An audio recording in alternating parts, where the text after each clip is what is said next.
Umat Hindu di Pura Santi Buana di Belgia menggelar upacara piodalan yang bersamaan dengan Hari Suci Saraswati pada Sabtu 11 Mei 2019. Dalam perayaan itu, tapakan Ratu Gede yang terdiri atas barong, dua rangde dan celulup karya Dr. Cokorde Gede Rake Sukawati Tedun Mesolah di pura tersebut. Dr. Cokorde Gede Rake Sukawati menerangkan, piodalan di Pura Santi Buana, Belgia memang bertepatan dengan perayaan Hari Suci Saraswati yang jatuh setiap Sadiscaro pada suatu gunung. Di pura itu, rangkaian piodalan pun sudah digelar sejak beberapa hari sebelumnya. Selama rangkaian piodalan itu, pria yang akrab disapa Cok D ini mendapat kiriman sejumlah foto dan video prosesi upacara. Menurutnya, prosesi upacara di Belgia memang jauh lebih sederhana, namun tidak menghilangkan esensi dari upacara piodalan dan Hari Suci Saraswati.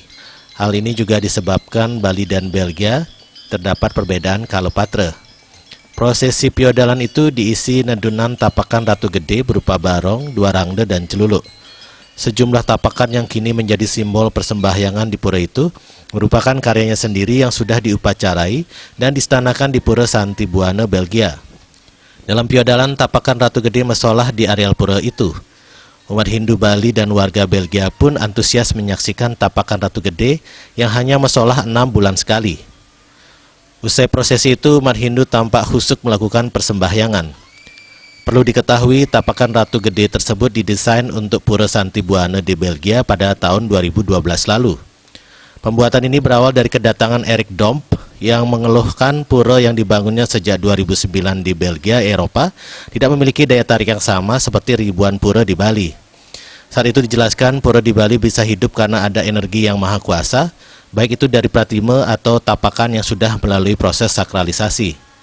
Setelah mendapatkan penjelasan tentang barong serta melihat berbagai jenis tapakan barong di Pura Gunung Lebah, Erik Domp akhirnya berinisiatif untuk membuat tapakan bagi Pura Santi Buana di Belgia. Saat itu akhirnya dibuatkan tapakan barong, dua rangde, dan satu celuluk dari kayu jepun. Tapakan itu dibuat selama 6 bulan, dari proses nunas material di Pura Gunung Lebah, proses pembuatan hingga diupacarai di Puri Saren Ubud oleh Ide Pedanda Bajing. Setelah diupacarai di Puri Saren Ubud, tapakan pratime ini lantas dibawa ke Belgia. Kemudian di belahan benua Eropa itu, proses dilanjutkan dengan pelaksanaan upacara ngereh atau mendak pertiwi terhadap 4 tapakan tersebut. Namun upacara ini dilaksanakan di sebuah hutan di Belgia.